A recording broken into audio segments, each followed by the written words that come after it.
po si Marilyn Ligaspi sa Liang Church dito po sa Central Bataan.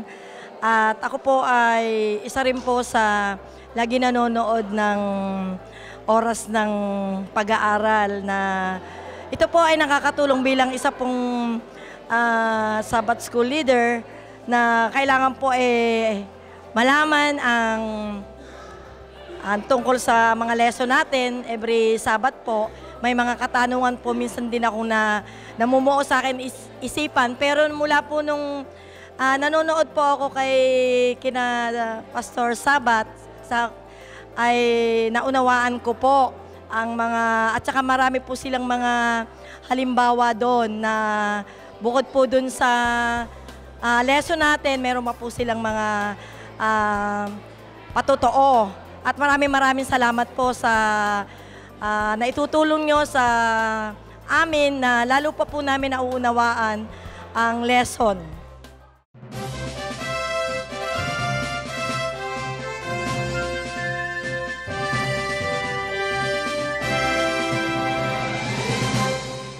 Isa na namang napakasaya at napakagandang pagkakataon ang pinagkaloob sa atin ng ating mahal na Diyos upang tayo magkasama-sama dito sa programang ating sinusubaybayan, Oras ng Pag-aaral. Ako po si Pastor Jose Sabat Jr., ang makakasama nyo para sa ilang minutong talakayan at kasama rin po natin walang iba kundi ang ating magiting na tagapagturo sa Manila Adventist College. So tayo po, Pastor, ay nagpapasalamat sa lahat ng mga sumusubaybay sa programang ito na sana ang ating dalangin ay lalo pa itong makatulong para sa pag-aaral natin ng banal na salita ng Diyos. Nais kong bumati, Pastor, Opo. kasi sabi nila, bakit hindi mo kami binabati? Si Pastor Sabat lang ang nagbabati. Ngayon, babatiin ko din yung ating mga kapatid sa Baisa. At alam kong napakalaking iglesia niyan at sila ay napakasipag sa paggagawa ng misyonero. Kayo ay aming binabati, ang inyong pastor at ang inyong mga matatanda sa iglesia at lahat ng mga kapatid ay nananabik na pag-aralan at sumabay sa ating pag-aaral sa oras ng pag-aaral. Ganon din naman yung mga kapatid sa napakagandang iglesia ng kay Titingga sa Alfonso. Ako ay blessed dyan sa inyong sanktuaryo. Napakaganda ng bagong inyong bahay-sambahan. Nawa ay lumago pa kayo sa pananampalataya. Ayan, purihin ng Panginoon. Yung palang kay Titingga, meron ng bagong simbahan. Kasi nung ako ay naging pastor dyan, ay maliit na church pa yan Pang 15 lang ang kakasya o 20. Maraming salamat sa Panginoon sa kanyang kabutihan na ang ating mga iglesia ay lumalago at nagkakaroon tayo ng mga malalaking simbahan.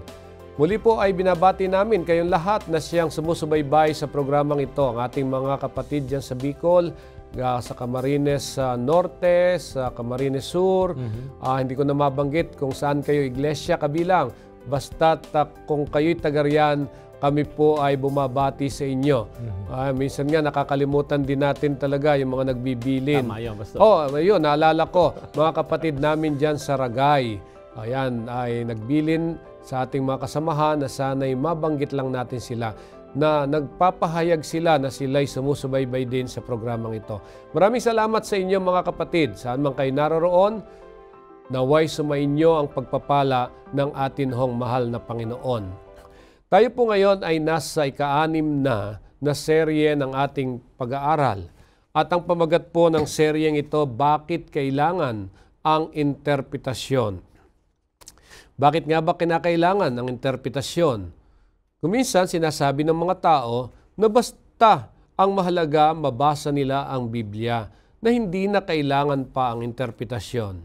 Habang kapuri-puri na seryosohin ang Biblia at maging handang sundin ang iniuutos sa atin na gawin, gayon paman wala naman marahil lumalapit sa Biblia na blanko ang pag-iisip. Katunayan, ang ating pag-iisip at pangunawa ay naimpluwensyahan ng edukasyon, pamilya, kultura na ating kinalakhan at ating mga naging karanasan. Kaya lahat tayo ay meron na kalagayan na ilang mga tinatawag nating presupposisyon kapag ating binabasa ang teksto. At ang Biblia ay isinulat sa mga wikang katulad ng Grego, Hebreo at Aramaic. Kaya pag hindi natin ito naiintindihan ng mga salitang ito, kailangan ma-interpret sa atin. Kaya nga, marami po sa ating pamilya, marami sa mga bagay na ito na hindi pamilyar na ginagamit. Bagamat ito'y naisalin sa ating wika, sa bawat pagsasalita, nangangailangan pa rin ito ng interpretasyon. Ngayon, ang tanong, ano nga ba ang malalim na dahilan bakit kailangan ito? May kinalaman ba ang kasalanan? Ito po ang pag-uusapan at bibigyan nating pansin sa ating talakayan. Subalit, bago tayo dumako doon, atin munang anyayahan si Pastor Ilioma na manalangin. Tayo po'y manalangin. Makapangyarihang Ama na nasa langit, sa oras na ito, kami muling lumalapit sa inyo upang humingi ng karunungan. Hindi lamang karunungan, kundi ang tanging patnubay ng inyong banal na Espiritu upang kung magkagayon, hindi lamang magpapaliwanag kami na may kalinawan at babasa na may kaayusan, kundi inyo itong ipapaliwanag sa pamamagitan ng inyong Espiritu sa mga sumusubaybay ng aming programa. Gamitin po ninyo ang inyong salita na makapangyarihang instrumento upang lalo naming panabikan na makilala ka ng lubusan at mahanda sa inyong muling pagbabalik. Ito ang aming samot dalangin sa pangalan ng aming Panginoong Hesus. Amen. Atin pong tingnan ang ating susing talata na masusumpungan sa Hebreo Kapitulo 11, ang talata po ay 6. Ang sabi po dito ay ganito, "At kung walang pananampalataya, hindi maaaring maging kalugod-lugod sa Kanya, sapagkat ang lumapit sa Diyos ay dapat sumampalatayang may Diyos, at siyang tagapagbigay ganti sa mga sa Kanya'y nagsisihanap." Ayan, Pastor, narito ang teksto na susi sa ating pag-aaraw ay hinalaw sa tinatawag nating kapitulo ng pananampalataya at listahan ng mga tao na nagtiwala ng lubusan sa ating Panginoong Hesus. At dito idiniin na ang pananampalataya ay mahalaga sa ating paglilingkod sa ating Diyos, sapagkat kung walang pananampalataya, Pastor, ay di natin siya makikilala ng lubusan. Bakit? Una, hindi natin siya nakikita. Ikalawa, ang tayo'y mga makasalanan. Kaya nga ang pananampalataya, ito ang daan para lalo nating makilala siya ng lubusan at kanyang ipapahayag ang kanyang sarili at pinahayag niya ito sa magitan ng kanyang salita. Ang kanyang salita, kapag ka ito ay ating pinag-aralan, binasa, magdadala ng pananampalataya sa Kanya. So dito sinasabi sa susing talata ang kahalagahan ng pananampalataya na siyang magpapakilala sa atin ng lubos sa Diyos. Ngayon, kung walang interpretasyon kung anong pananampalatayang ito, hindi natin mauunawaan. Tama yun, Pastor. So kaya, dito pa lang sa talatang ito ay lumalabas na napakahalaga talaga ng mayroong interpretasyon mula doon sa tala. Ngayon tanong natin, ano ba ang resulta kung ang isang teksto sa Biblia ay ginamit ng hindi naaayon sa kanyang konteksto? Ayan, napakaganda, Pastor, kasi may mga babasa ng mga talata sa Biblia at mapanganib po ito. Kung minsan sinasadya o kung minsan hindi rin alam noong nagbabasa o noong nagtuturo. So lilinawin natin, with good intention, maraming mga mangangaral, pero gagamit sila ng mga talata at babasa sa Biblia, una, para suportahan, Pastor, ang kanilang mga ipinaglalaban na tila baga mga katotohanan. Ayan, so babasa sila with that kaisipan. Yung talatang yun ay gagamitin nila, nagiging personal na agenda at idea nila ang kanilang itinataas, hindi yung aral ng ating makapangyarihang Diyos. Pinalalabas lang kung minsan na ito ang aral ng Diyos. Pero yung talatang gagamitin nila kung pag-aaralan nyo ng mas malalim na in context ay hindi yun ang sinasabi ng ating makapangyarihang Diyos. So, sa mga tweet, Pastor Ilioma, para tayo hindi maligaw sa ating paniniwala, malaki talaga ang pangangailangan natin na hindi lamang basahin ang Biblia, kundi ito'y maipaliwanag ng tama. Tama yun, Pastor. So ngayon, tingnan natin kung ano ba yung pumipigil kahit sa mga alagad na hindi nila makita ang kahulugan ng salita ng Diyos. Ayan, pansinin natin yung karanasan ng mga alagad. Ito ay yung 11 alagad pagkatapos na ang Kristo ay mabuhay dahil yung isa ay namatay na't nagbigti. yung mga naiwang alagad, Pastor, ay nagkahiwa-hiwalay at dito sa tagpong ito sa Lucas 24, may dalawa sa alagad ang pumunta sa Emmaus, Pastor. They're on the road to Emmaus at nakasama nila doon. Unang-una, di nila nakilala kaagad ang ating Panginoong Hesus. Bagkos ay hindi nila siya naintindihan ang kanyang aral. Dito sa Lucas 24:36 hanggang 45. At samantalang kanilang pinag-uusapan ang mga bagay na ito, siya rin ay tumayo sa gitna nila at sa kanila'y nagsabi, kapayapa ay sumainyo. Datapat sila'y kinalabutan at nangahintakutan at inakala nila na nakikita sila ng isang espiritu. At sinabi niya sa kanila, bakit kayo'y nangugulumihanan at bakit nangyayari ang pagtatalo sa inyong puso? Tingnan ninyo ang aking mga kamay at ang aking mga paa. Ako rin nga, hipuin ninyo ako at tingnan sapagkat ang isang espiritu'y walang laman at mga buto na gaya ng inyong nakikita na nasa akin. At pagkasabi niya nito ay pinakita niya sa kanila ang kanyang mga kamay at ang kanyang mga paa. At samantalang hindi pa sila nagsisampalataya dahil sa galak at nagsisipanggilalas ay sinabi niya sa kanila, mayroon baga kayo ritong anumang makakain? At binigyan nila siya ng isang putol na isdang inihaw at kanyang inabot yaon at kumain sa harap nila. At sinabi niya sa kanila, ito ang aking mga salitang sinabi ko sa inyo, nang ako'y sumasa inyo pa na kinakailangang matupad ang lahat ng mga bagay na nangasusulat tungkol sa akin sa kautusan ni Moises at sa mga propeta at sa mga awit. Nang magkagayoy, binuksan niya ang kanilang mga pag-iisip upang mapag-unawa nila ang mga kasulatan. Ang iyong mga talatang binasa, Pastor, ay nagsasabi kung ano ang kadahilanan na naging hadlang para maintindihan ng mga alagad ang mga salita na nasa banal na kasulatan na kanilang pinag-aaralan. At mapapansin natin, Pastor, una, ang kanilang kaisipan ay hindi pa bukas. Sa huling talatang iyong binasa ay nang magkakayo, binuksan niya ang kanilang mga kaisipan. So ang ibig sabihin, hindi pa nabubuksan ang kanilang kaisipan o pagkaunawa. Una yon, Pastor. Ikalawa, ay kanilang tinitingnan yung karanasan nila tungkol sa ating Panginoon at saka yung kanyang kapagkamatayan bilang isang hindi katuparan ng hula. So hindi nila nakita na ito ay katuparan ng hula. Yung kahalagahan ng mga hula sa lumang tipan na ay binaliwala nila. So mahalaga ang mga hula. Ididiin ko yan para sa ating mga Adventista. Ang mga hula ay mahalaga para lalo tayong mahanda at makilala ang ating Panginoong Hesus. Ito ang ilan sa mga kadahilanan kung bakit hindi naintindihan ng mga alagad dahil sila mismo nagkakaroon ng pagdududa sa mga salitang kanilang tinanggap. Tingnan na lang natin yung ating mga sariling pamamaraan sa pagharap sa Biblia o kaya yung mga taong nag-aaral ng Biblia. Bawat isa sa atin hindi naman talaga babasa ng Biblia na walang blanco. Yung iyong kaisipan, kundi may dala-dala tayo. Yeah. May baggage tayong dala-dala, Pastor. Oo. Kasi talagang nakaka-apekto yung mga kasaysayan at saka yung iyong personal na karanasan. Kaya dito sa storyang ito ng mga alagad, nakikita ko na ang pumipigil para hindi nila malaman yung totoong kahulugan ng salita ng Diyos, yun mismong kanilang sariling paniniwala. Tama yun. May bias sila, Pastor. Ayan. So meron silang sariling mga dati ng mga pinaniniwalaan. Yan. So papansinin natin, meron na tayong daladala bago tayo pa magbasa ng Biblia na siguro ito ang kahulugan na nito bago pa natin basahin. Kaya nagiging mahirap tanggapin. Mahirap talaga. Kung ano talaga yung katotohanan. Bigyan natin ng halimbawa, Pastor, kasi may panahon naman tayo.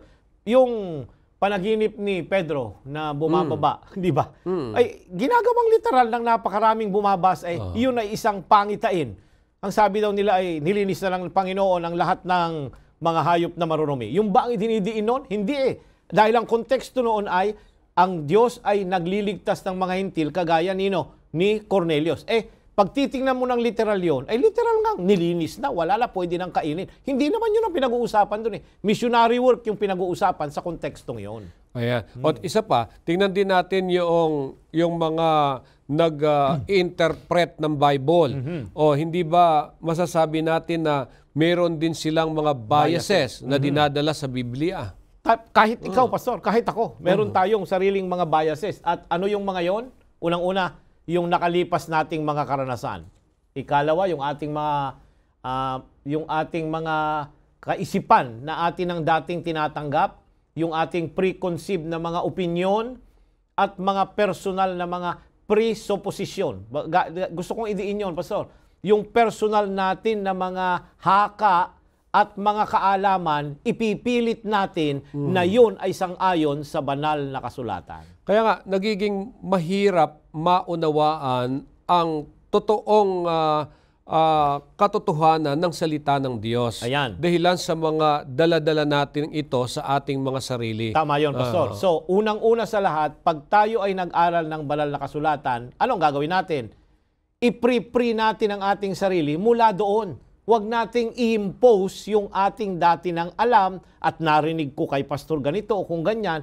Let's be open and tanggapin natin kung ano ang sasabihin ng banal na Espiritu sa ating pag-aaral ng kanyang salita. Yan. So ito po yung napakagandang balita na mayroon tayong kakayahang buksan at iwasto itong mga katotohanan ito kung hahayaan natin ang banal na Espiritu ang siyang gagawa sa ating mga kaisipan. Ayan. Bigyan tayo ng isang halimbawa na naman, Pastor. Pag sinabi ng Bibliang iisang Diyos, idinidiin yan, iisang Diyos. So ang pagkaintindi nila, isang-isa. Pero pag pinag-aralan mo ang banal na kasulatan at yung iisang Diyos ay pinag-aralan mo, Pastor, yung word na iisa doon does not mean one-one, kundi ito ay unity. Ultimong yung Hebreyong salita, at ito'y pag-aaralan natin sa susunod na linggo, ay kakaibang salita ang ginamit doon para ipahayag yung isang Diyos. At ito'y kumakatawan sa pagkakaisa, hindi lamang isang-isa. So, very clear yun. Kaya nga, sa pag-aaral ng Biblia, mga ginigiliw po namin, mga taga-subaybay, dapat bukas ang ating puso. Ayan. At tapat tayo sa atin tapat sa ating puso. Ang sabi pong ganoon. At ang banal na Espiritu ay ating hayaan na magpaliwanag tungkol sa bagay na ito. At siya po talaga ang papatnubay sa atin para matuklasan ang katotohanan. Ngayon, paano ba? Paano ba natin ngayon iwawasto? Nabanggit ko kanina, paano iwawasto ng banal na Espiritu ang ating limitadong pananaw. Ayan. Tanungin natin ang ating Panginoong Hesus sa tala ni Juan, Kapitulo 16, talatang 13. Gayunmay kung siya ang Espiritu ng katotohanan ay dumating, ay papatnubayan niya kayo sa buong katotohanan, sapagkat hindi siya magsasalita ng mula sa kanyang sarili, kundi ang anumang bagay na kanyang marinig. Ang mga ito ang kanyang sasalitain, at kanyang ipahayag sa inyo ang mga bagay na magsisidating. Ayan. Ano daw? Yung Espiritu ng katotohanan, siya ang papatnubay at dadalahin niya tayo sa buong katotohanan. So, napakahalaga, Pastor, ang role ng banal na Espiritu. Pag tayo'y nag-aral, huwag nating impose yung ating karunungan, yung ating kasanayan, at yung ating pagkaunawang personal. Kundi, hilingin natin yung karunungan ng banal na Espiritu na may dalang katotohanan. Iyon ang magdadala sa atin sa tamang landas ng katotohanan. Kaya napakahalaga yung inyong binabanggit o ating binabanggit dito na sa pag-aaral ng Biblia, unang-unang dapat nating gawin ay hingin ang patnubay ng banal na Espiritu. Ngayon, ang ating hawak-hawak na Biblia ngayon ay naisalin na. Salin. Mula doon sa orihinal na sulat. Ngayon, bakit ba kailangan ng Biblia na isalin sa mga modernong wika? Ayan, may mga ilang kadahilanan at basic po ito para sa ating mga nag-aaral. Unang-una, kagaya ng sinabi ni Pastor Sabat, ito ay salin na. At pag sinabi mong salin, may taong nagsalin o mga taong nagsalin. At yung mga taong yon, may mga sarili din silang mga haka at mga biases. Pansinin natin, Pastor, yung nagsalin, hindi inspired.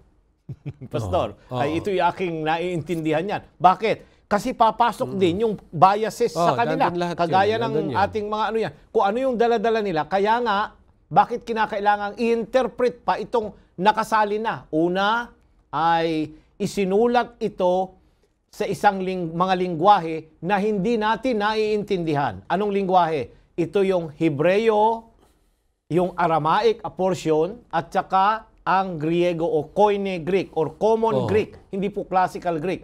Ang mga lingwaheng ito ay sinaunang mga lingwahe pa. Hindi na ginagamit itong Hebreo ngayon ng mga Hebreyong naroroon. Kakaiba yung salita ng mga Israelitas ngayon doon sa biblical na Hebreo na ginagamit. So, kinakailangan bang ito ay ipaliwanag at bigyan ng kahulugan? Yes, kasi ang language is growing at nagkakaroon ng ibang mga kahulugan. Ikalawa, yung mga salitang ginamit dito, Pastor, ay iba na ang meaning. Sa paglipas ng panahon, ang mga salita o vocabulary na ginagamit ay nagkakaroon ng ibang mga meaning through time. At papansinin natin, may mga ibang mga equivalent ang mga salita. At yung mga expression dito, Pastor, ay hindi word for word na dapat nating isasalin. Kaya magbabantay tayo. Pag naghanap kayo ng salin ng Biblia, wag yung Biblia na word for word ang translation. Mas maganda po yung dynamic or thought translation na yung totoong meaning noong phrase or mga vocabulary doon, yun ang dapat na maintindihan. Meron ba tayong mga halimbawa sa Biblia na masasabi natin na nang ginamit ito nung una ay gayon yung ginamit na salita, pero pagdating sa mga modernong wika ay kakaiba na? Ay marami po. Yung kagaya ng mga ginagamit sa mga laman loob. Ay ang tinutukoy doon ay emotion. Emotion yun. Bakit ginagamit yung mga laman loob na mga organ doon? Ay emosyon ang tinutukoy noon. Huwag mong gamitin na yung liver, yung ano diyan, spleen o kung ano pang mga binanggit diyan ay literal, kundi ang i-express nito yung emosyon ng tao. Ayan. So maliwanag po yun, mga ginigiliw namin mga kaibigan. Ngayon tingnan natin kung meron ba talagang basihan naman sa Biblia na dapat ngang isinasalin ito hong banal na kasulatan. Ayan, maganda na ating pansinin. Pastor, babasa tayo ng ilang talata. 1 Corinto 12:10. At sa iba'y ang mga paggawa ng mga himala, at sa iba'y hula, at sa iba'y ang pagkakilala sa mga espiritu, at sa iba'y ang iba't ibang wika, at sa iba'y ang pagpapaliwanag ng mga wika. Ayan. So, may kaloob ng nagpapaliwanag ng salita. May mga nagtra-translate. Ewan ko kayo, Pastor, tayong mga mangangaral nung mga sinauna, ako'y mas matanda sa iyo, Pastor, naranasan ko yung pagka mga praise meeting o malalaking gathering ng masyon, ay merong nagtra-translate. Bakit? Hindi naintindihan ng mga Pangasinense yung Ilocano. Kaya may translator. Kaya may nagsasalita. Sabi ko, ang hirap naman ng ganito, may salita. Pero kanilang eksperto yon. Hindi ka kukuha ng kung sino lang na pastor na magtra-translate. Ito ay isang kaloob. Yung pagtra-translate ng mga salita ay kabahagi ng kaloob ng banal na espiritu. 1 Corinto 14:26. Ano nga ito mga kapatid? Pagka kayo'y nagkakatipo ng bawat isa sa inyo'y may isang awit, may isang aral, may isang pahayag, may wika, may isang pagpapaliwanag, gawin ninyo ang lahat ng mga bagay sa katitiman. Ayan. Napakalinaw dito, Pastor. Ano daw? Isang awit. Ay, mahirap yung pagka umaawit ka. Ay, kung minsan napapunta nga ako sa church, hindi ko naman naintindihan yung kanilang inaawit. Ay, alam ko yung tono, Pastor, pero pagka yung wording na, ay hindi ko naintindihan. Punta tayo sa Bisaya o punta sa Bicol o kung saan. Oo, nagkakaisa tayo pero mas maganda kaya nga ngayon ay meron tayong Tagalog lang o kaya English lang ang gagamitin natin. Bakit? Para may pagkakaisa. Kasi mahirap kung ikaw ay kumakanta ka, yung elder ay iba ang kanyang kinakanta rin, ay parang ang gulo-gulo, di ba? Hindi tayo nagkakaintindihan. At ang sabi rito ay pagpapaliwanag. Isang pagpapaliwanag lang dapat para magkaroon ng resulta ng pagkakaisa. Alam mo, maganda rin itong prinsipyong nakapaloob dito kasi sa ating mga church minsan kahit sa pag-awit, may umawit ng English, may umawit ng Tagalog, wala namang masama marahil doon, kundi ang punto ay para kanilang nauunawaan o yung kanilang ginagamit na wika. Yung aking mga anak ay kinukulot ako dahil sinasadya ko kung minsan pag ako'y dumadalo, kumakanta ako ng Ilocano. Sabi, Daddy, bakit yan ang kinakanta mo? May church hymn ka na nasa harapan mo, Tagalog tayong naririto. Tama nga naman. Nanggugulo ka sabi niya. Ginugulo mo yung awit. So, papansinin natin, pagkakaisa at iisang unity ang nais ng Diyos na datna natin sa ating pag-aaral. Ayan. So kaya mga ginigilo, dito sa ating pinag-aaralan, makikita ninyo ay may mga ilang salita. Kaya sabi kanina, yung nagsasali nito ay kaloob din ng Diyos Tama yun, na ibinigay sa kanila. Dahil hindi naman lahat talaga may kakayanan, May kakayanan. na magsalin. Ngayon, tingnan natin ang mga salita sa isang wika, ang malaking problema, wala hong eksaktong katumbas Equivalent. nito. Ayan, Oo. yung equivalent. At dahil sa ganoon, kailangan ang sining na sinasabi na kasanayan na maingat na pagsasalin at pagkatapos ang pagbibigay ng mga teksto kung ano ang kahulugan nito. At ang tawag ho noon sa pag-aaral ho ng theology ay hermeneutics. Ayan. Oho. Ngayon, ang tanong natin ay, ano ba ang pangunahing layunin ng hermeneutics? Ayan. Or yung tinatawag na sa mas malalim na pag-aaral ng teolohiya, Pastor, ay science of interpretation. Yung pag-aaral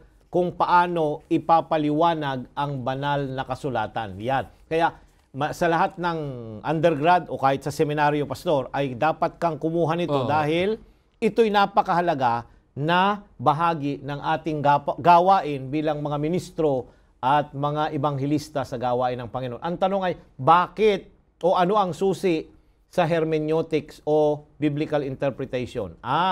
Ang ating hinahanap ay dumating tayo sa tamang pagkaunawa ng talatang ating binabasa. Hindi iba-iba ang ating sasabihin doon sa talatang ating pinag-aaralan at kung paano ito ia-apply sa ating mga personal na mga buhay. Now, pag tayo'y nagbasa ng banal na kasulatan, Pastor, dalawa, at lagi kong sinasabi ito, ano ang ibig sabihin noon, what it meant, at ano ang ibig sabihin ngayon.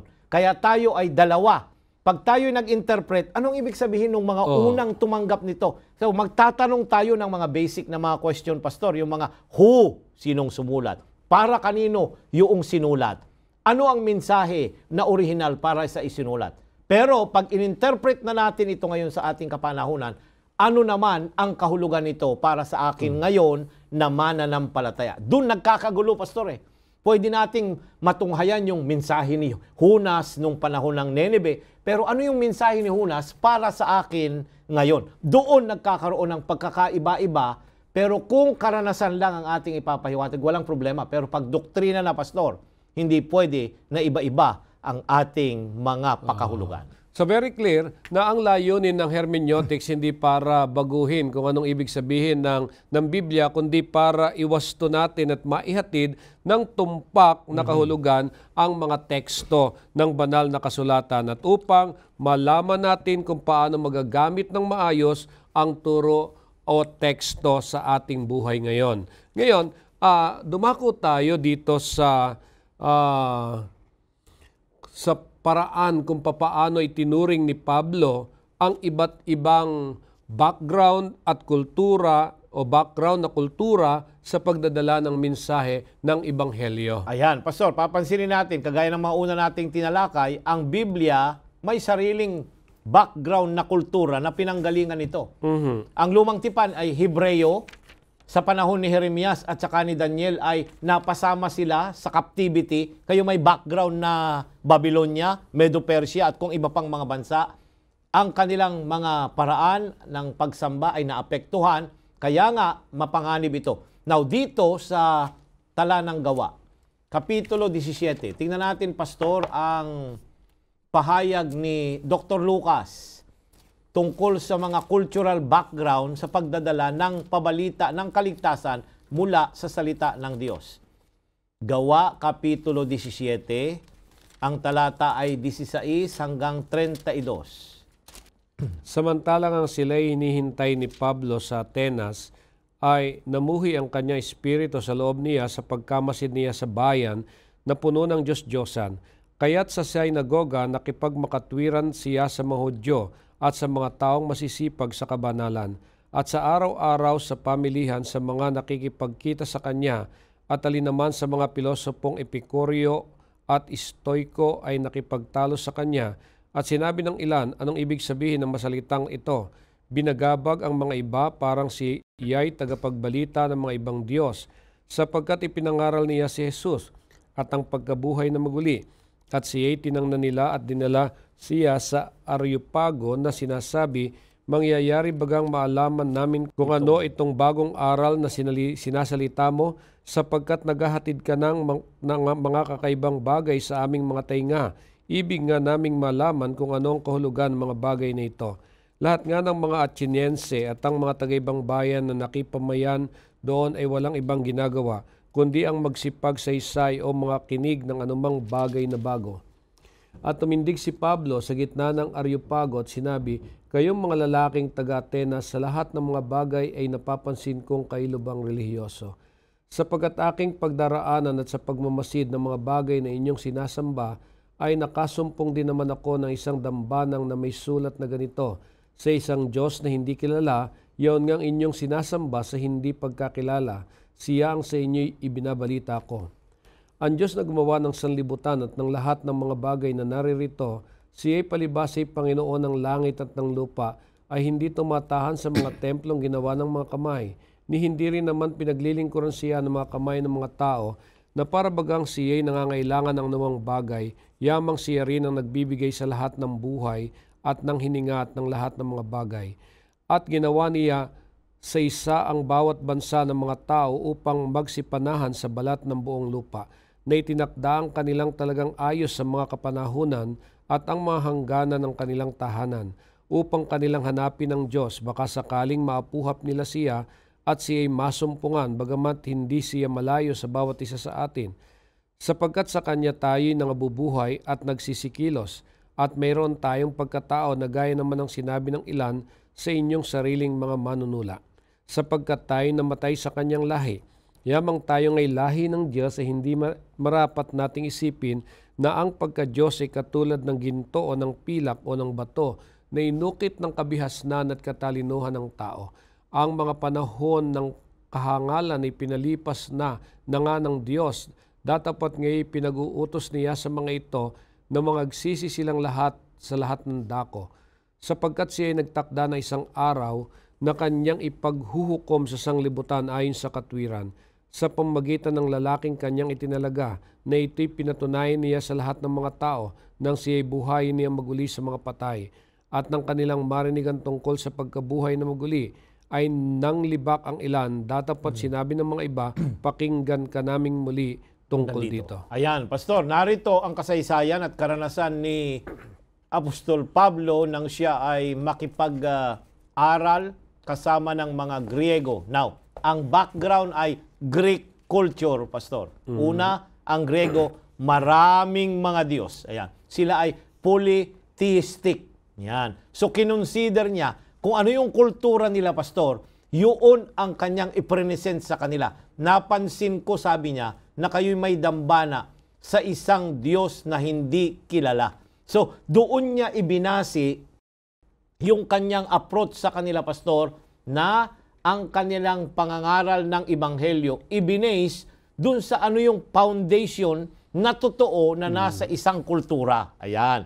Kung ano yung totoo. Huwag mong tutuloy sa kaagad yung hindi totoo, hindi tama.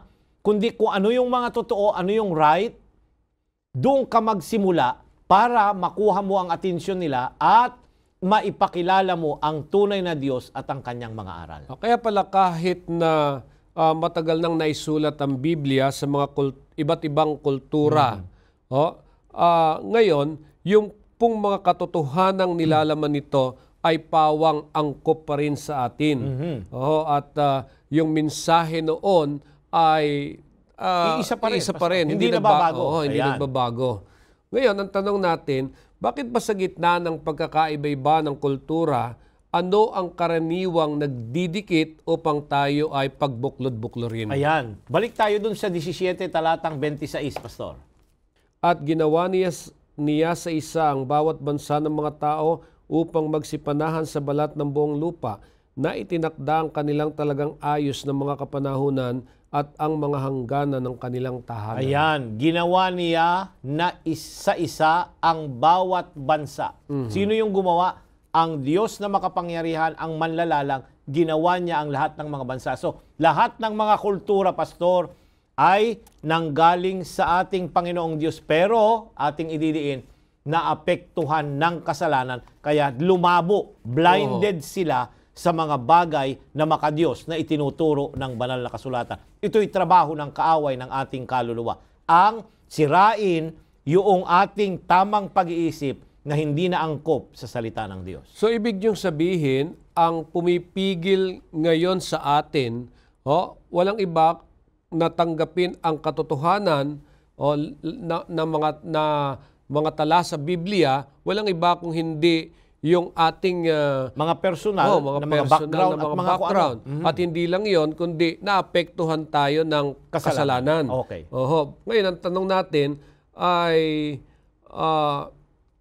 ano yung bagay na sinasabi natin na naapektuhan tayo ng kasalanan, bakit napipigilan nito na matuklasan ang katotohanan? Ayan, Juan Kapitulo 9. Tingnan natin ang isang tagpo dito sa aklat ni Juan, Pastor.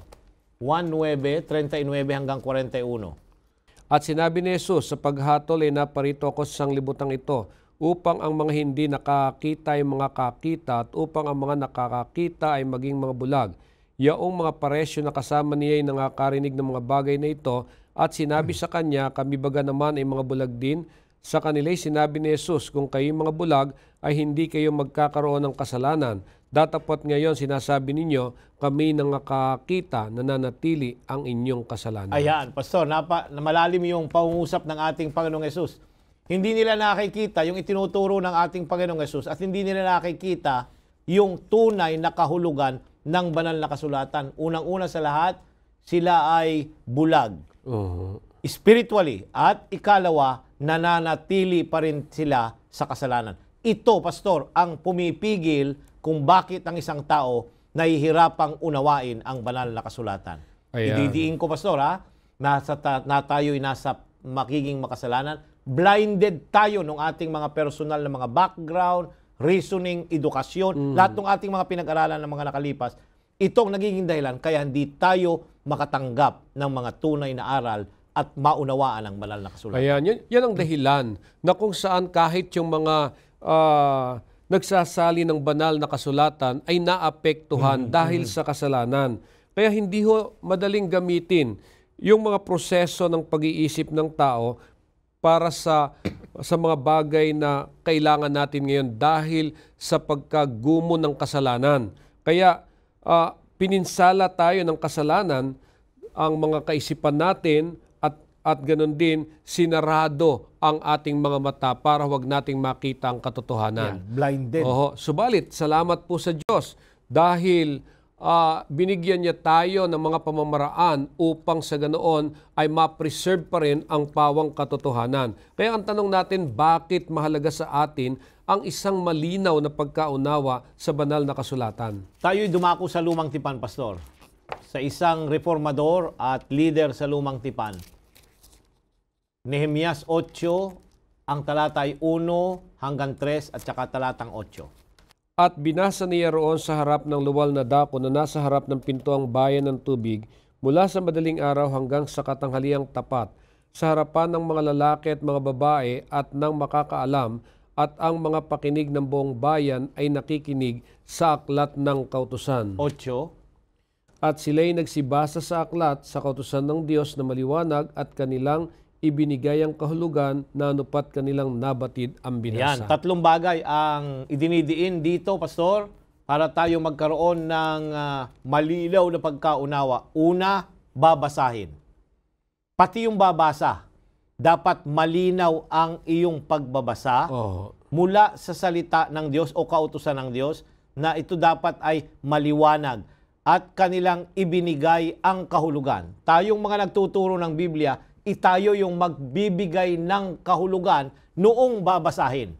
Hindi tayo kukuha ng kung saan-saan, kundi ilalabas natin yung nilalaman nung binasa. Yan yung tinatawag natin, technical term, Pastor, na exegesis. Yung ating ilalabas. X is out. Parang Exodus, ilalabas natin yung laman ng talata at ng mga tala sa konteksto nito. Hindi kung gamit dito, gamit dyan, at kung ano-anong idea ang ating ipapasok. Para ang resulta nito, ang sabi doon, ay mabatid nila kung ano ang kahulugan ng binasa. Bakit po, meron po bang mahalagang katanungan para nun ay matuklasan mo kung ano talaga ang katotohanan sa Ayan, Biblia. ano ang unang-una pag nag-aral tayo ng Biblia? Ano ba? Gusto ko bang maunawaan yung mga doktrina kaagad? Yung ba ang pangunahin, Pastor? Dito sa Mateo 16:26, merong pangunahing tanong na dapat ay tanungin sa pagpapasimula ng pag-aaral ng salita ng Diyos. Mateo 16:26. Sapagkat ano ang pakikinabangin ng tao kung makamtan niya ang buong sanlibutan o mawawalan siya ng kanyang buhay o anong ibibigay ng tao na katumbas sa kanyang buhay. Ayan. So ito yung question tungkol sa kaligtasan.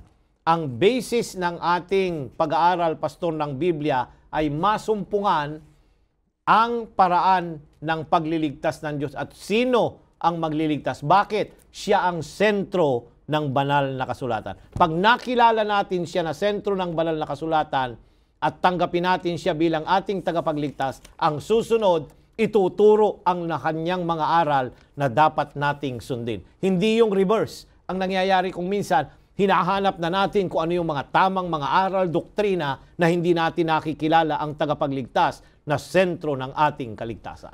So napakagandang mga prinsipyo itong ating nababanggit na marahil nakuha ninyo ang dahilan kung bakit napakahalaga na ang interpretasyon ng banal na kasulatan.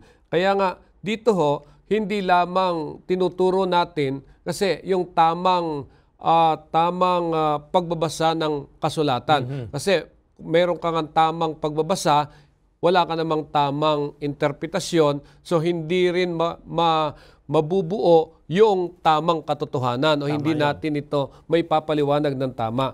Ngayon, mayroon bang kaisipan sa Biblia tungkol sa kahalagahan ng tamang pagbabasa? Ayan, tamang pagbabasa. Sinin natin yun, Pastor. Tingnan natin si Apostol Pedro, Pastor. Segundo Pedro, ang talata ay 15 at 16 ng Kapitulo 3. Segundo Pedro 3:15 at 16. At inyong aariin ng pagpapahinuhod ng ating Panginoon ay pagliligtas, na gaya rin naman ni Pablo na ating minamahal na kapatid, na ayon sa karunungang ibinibigay sa kanya ay sinulatan kayo. Gayon din naman sa lahat ng kanyang mga sulat, na dooy sinasalita ang mga bagay na ito, na dooy may ilang bagay na mahirap unawain, na isinisinsay ng mga di nakakaalam at ng mga walang tiyaga, na gaya rin naman ang kanilang ginagawa sa ibang mga kasulatan sa ikapapahamak din nila. Ayan, narito, Pastor. Ginamit ni Pedro ang ang halimbawa ng mga sulat ni Pablo. So yung mga iglesia, ginagamit yung mga sulat ni Pablo, binabasa, pero may mga nagko-concentrate doon sa mga controversial na mga talata, yung mga mahihirap. Hindi ganun eh. Pag nagbasa ka ng Biblia, ang una mong uunawain, yung madaling unawain. Ayan. Mayroon tayong pag-aaral susunod pang mga Sabado doon sa mga difficult passages. At papansinin natin, huwag tayong sumama doon sa mga tao na nagagamitin nila yung ibang kasulatan para ipahamak ang iba na mali ang kanilang interpretasyon. Bakit? Hindi mo na nga maintindihan, magbibigay ka pa ng interpretasyon mo, di lalo nang hindi maganda. So, yung tamang pagbasa leads to tamang pagkaintindi, pero magsimula ka dun sa basic na dapat madaling intindihin. Amen. Kaya kung ito'y gagamitin po natin itong mga tinuturo sa ating mga prinsipyong ito sa pagbabasa ng Biblia at pagpapaliwanag ng Biblia, palagay ko kahit tayo rin na nakakarinig ng mga katanungan, magagawa na rin nating sagutin ng tama. Pero ngayong sa pagkakataong ito ay atin ding bigyan ng pansin ang ilang mga katanungan mula sa ating mga kapatid. Ako po ay si Sister Lourdes Obias ng Tanawan SDA Church. Ang tanong ko po, sa pagdating ni Jesus, nabanggit po yata, hindi ko lang ma-sure kung sa Pedro o kay Juan, na ang lahat ng mga mata ay makakakita sa pagdating niya. Ito ba ay magkasamang makakita ang matuwid at ang masama? Yun lang po ang tanong ko.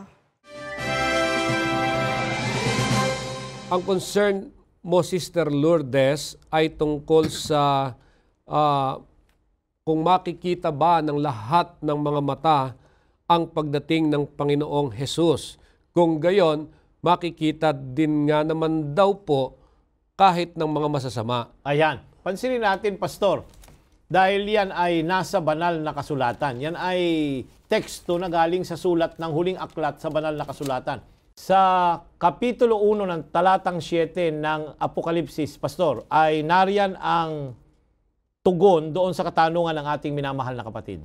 Ang sabi po ay, narito siya'y pumaparitong nasa sa mga lapaap at makikita siya ng bawat mata at nang nangagsisiulos sa kanya at ang lahat ng mga angkan sa lupa ay magsisitaghoy dahil sa kanya, gayon din siya nawa. Ayan, Pastor, ang talatang ito ay dapat nating ipaliwanag ng mabuti. Makikita siya ng bawat mata. Ang tanong ng ating kapatid ay, pareho ba yung masama at mabuti? Una sa lahat, yung masama at saka yung mabuti na buhay, makikita siya, Pastor. Yun namang mga mabuti o yung mga matuwid ay mga namatay na binuhay na matuwid kasama dito.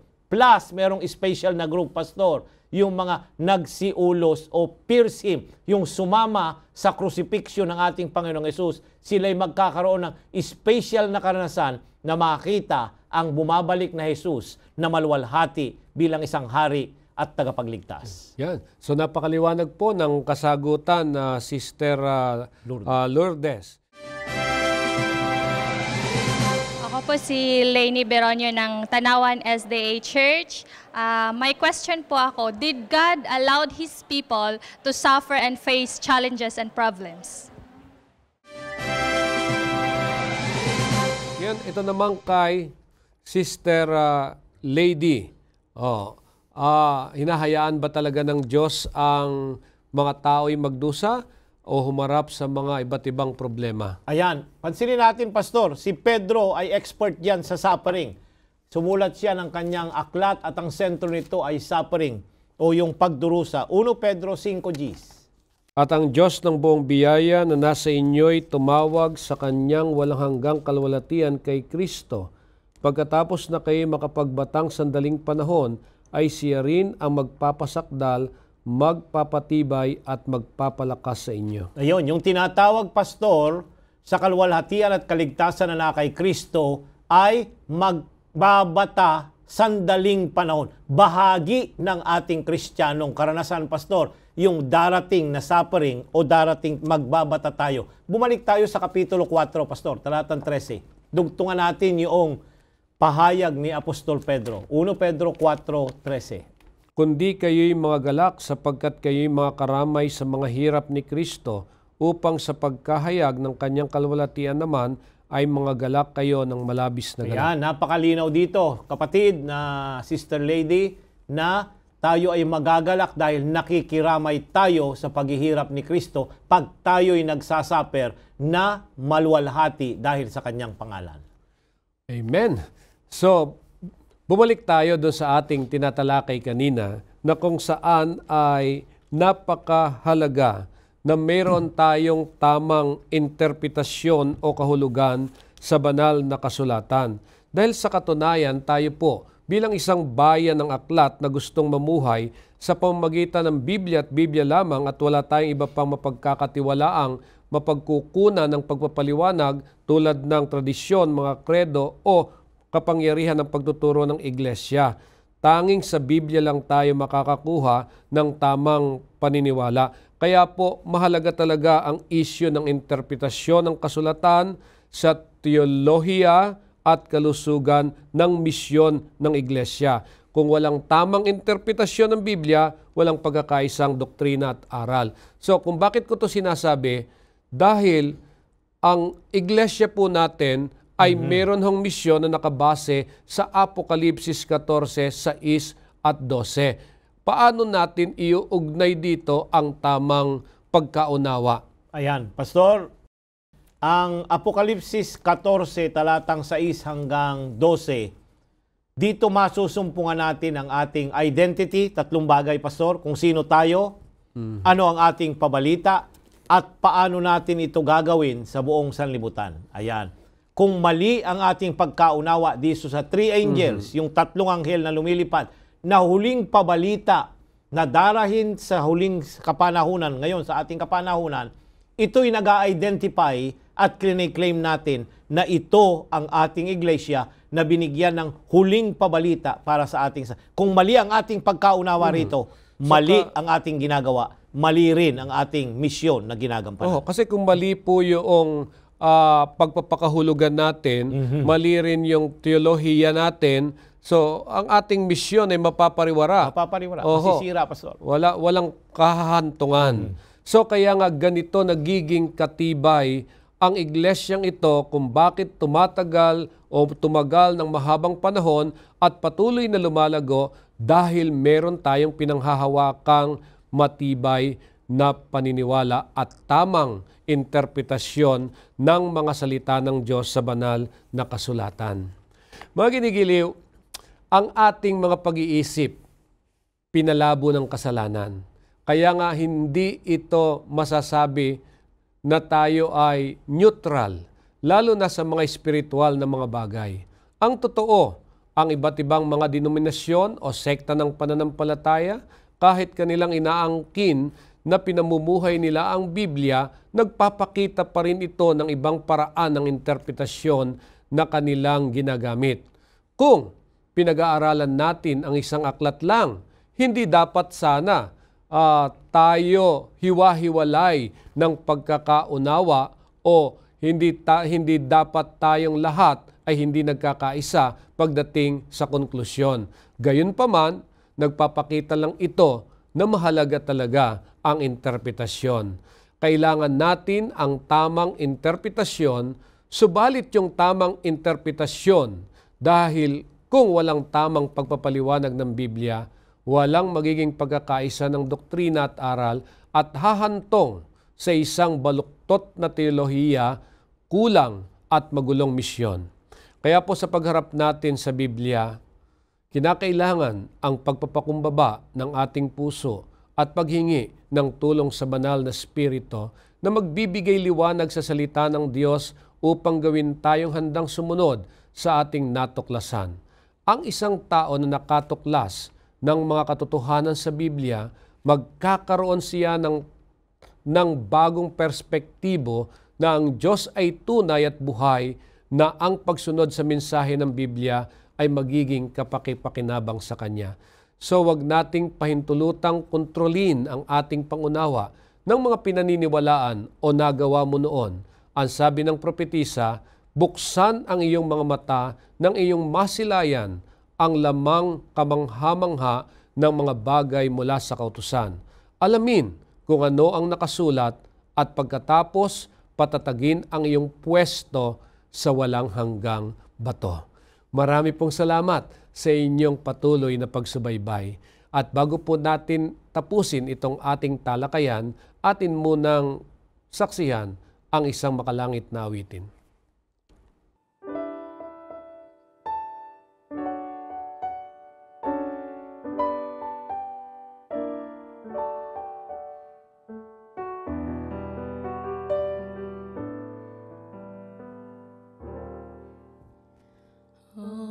Ako ngayon'y malapit na sa lupaing masagana, araw doon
Maraming salamat sa ating kapatid na nagbigay ng awitin.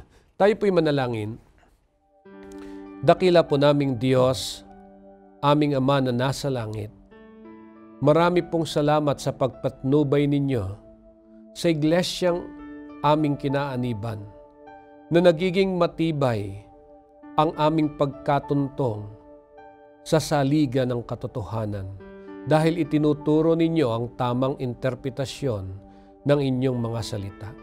Nawa sana, Panginoon, sa tuwing haharap kami sa pag-aaral ng Biblia, lagi kaming patnubayan ng inyong banal na Espiritu upang mailagay sa aming kaisipan ang mga sakdal na liwanag mula sa aklat na ito. At patuloy nawa naming magamit ito sa ikatitibay ng aming pananampalataya at maibahagi namin ng tama ang inyong salita sa mga taong naghahanap ng kaligtasan. Pagpalain niyo nawa ang bawat isa sa amin, patuloy na kasihan kami ng inyong Espiritu Santo at mamuhay kami ng naaayon sa inyong kalooban. Tanggapin niyo po ang aming pagtatalaga. Ito po ang aming hiling sa pangalan ni Jesus. Amen.